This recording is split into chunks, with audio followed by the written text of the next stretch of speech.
ഇവർ മനുഷ്യരല്ല. എം അക്ബർ എഴുതുന്നു. ഫലസ്തീൻ മലയാളികളെ പഠിപ്പിക്കുന്ന വലിയൊരു പാഠമുണ്ട്.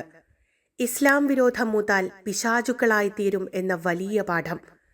ഗസയിൽ നടന്നുകൊണ്ടിരിക്കുന്ന വംശഹത്യക്കെതിരെ മാനവികതയുടെ കണികയെങ്കിലും മനസ്സിലുള്ളവരെല്ലാം ഒന്നിച്ച് അണിനിരക്കുന്ന കാഴ്ചകളാണ് ലോകത്തെങ്ങും.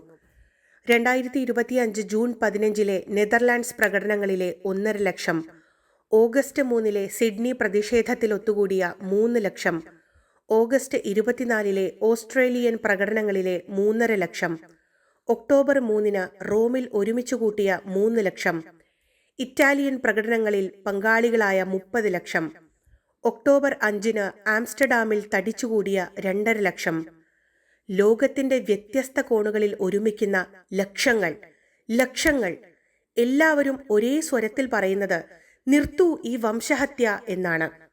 70,000 മനുഷ്യരെ കൂട്ടക്കൊല ചെയ്ത, 20,000 കുട്ടികളെ ചുട്ടുകൊന്ന, 10,000-ങ്ങൾക്ക് അംഗവൈകല്യങ്ങൾ നൽകിയ, പൈതങ്ങളടക്കം നൂറുകണക്കിന് ആളുകളെ പട്ടിണിക്കിട്ട് കൊന്ന, ലക്ഷങ്ങളെ ഭവനരഹിതരാക്കിയ ഇസ്രായേലിന്റെ വംശഹത്യയെ ന്യായീകരിക്കുവാൻ മലയാളത്തിൽ മുന്നിലുള്ളത് നവനാസ്തികതയുടെ നേതാക്കൾ. അവരതിനായി സമ്മേളനങ്ങൾ നടത്തുന്നു, സംവാദങ്ങൾ സംഘടിപ്പിക്കുന്നു. അവർ പറയുന്നത് 2023 ഒക്ടോബർ 7 ഹമാസ് നടത്തിയതാണ് വംശഹത്യ എന്നാണ്. നെതന്യാഹുവിനു പോലും ഇല്ലാത്ത വാദമാണിത്. ഹമാസ് 12-ാം വയസ്സിൽ തന്നെ പോരാളികളെ റിക്രൂട്ട് ചെയ്യുന്നുവെന്ന പച്ചക്കള്ളമാണ് പൈതങ്ങളെ കൊന്നുതള്ളുന്നതിനുള്ള ഇവരുടെ ന്യായീകരണം. ഇസ്രയേൽ പോലും പറയാത്ത പൈശാചിക ന്യായീകരണം. ഹമാസ് സിവിലിയൻസിനെ മനുഷ്യകവചമായി ഉപയോഗിക്കുന്നുവെന്നതാണ് സാധാരണക്കാരെ കൂട്ടക്കൊല ചെയ്യുന്നതിനുള്ള ഇവരുടെ ന്യായം. ഹമാസുകാർ ഇസ്രായേലി സ്ത്രീകളെ ബലാത്സംഗം ചെയ്തു എന്നും കിബൂട്സ് ബീറിലെ കുഞ്ഞുങ്ങളെ അടുപ്പിലെറിഞ്ഞു കൊന്നു എന്നതുമാണ് ഫലസ്തീനികളെ കൂട്ടക്കൊല ചെയ്യാനുള്ള മറ്റു ന്യായീകരണങ്ങൾ. തെളിവൊന്നുമില്ലാത്ത പച്ചക്കള്ളങ്ങളാണിവ. ഗസയെ പഠിക്കുന്ന ഏജൻസികളൊന്നും പറഞ്ഞിട്ടില്ലാത്ത പച്ചക്കള്ളങ്ങൾ. ഐക്യരാഷ്ട്രസഭയുടെ 2025 സെപ്റ്റംബർ 16 റിപ്പോർട്ടിലും ആംനസ്റ്റി ഇന്റർനാഷണലിന്റെ 2024 ഡിസംബർ മാസത്തെ റിപ്പോർട്ടിലും പറയുന്നത് ഗസയിൽ നടക്കുന്നത് വംശഹത്യയാണ് എന്നാണ്. ഇസ്രയേലിലെ മനുഷ്യാവകാശ സംഘടനയായ ബിതസ്ലീമിന്റെ ജൂലൈ 28 പുതിയ റിപ്പോർട്ടിന്റെ തലക്കെട്ട് തന്നെ അവർ ജനോസൈഡ് എന്നാണ്.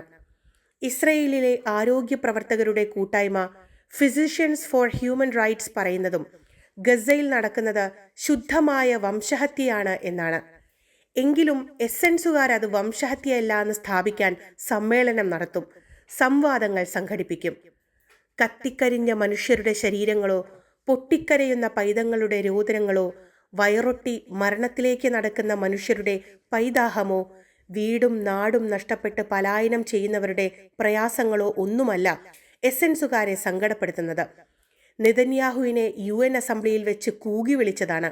അയാൾക്കെതിരെയുള്ള അന്താരാഷ്ട്ര കോടതിയുടെ നടപടികളാണ്. പാലിൽ നിന്നും വെള്ളം വേർപിരിക്കുന്നത് പോലെ സിവിലിയൻസിൽ നിന്നും ഹമാസിനെ വേർപിരിക്കുന്ന പ്രക്രിയയാണ് ഗസയിൽ നടക്കുന്നത് എന്നു പറയാൻ ചെറിയ പൈശാചികതയൊന്നും പോരാ. അന്ധമായ ഇസ്ലാം വിരോധം മൂത്താലുണ്ടാകുന്ന പൈശാചികതയ്ക്ക് വർഗീയതയില്ല എന്ന് നാനാതരം ഇസ്ലാമോഫോബുകൾ ഒരുമിക്കുന്ന എസൻസ് വേദി തെളിയിക്കുന്നു. നമുക്ക് ചോദിക്കുക, ഇവർ മനുഷ്യർ തന്നെയാണോ?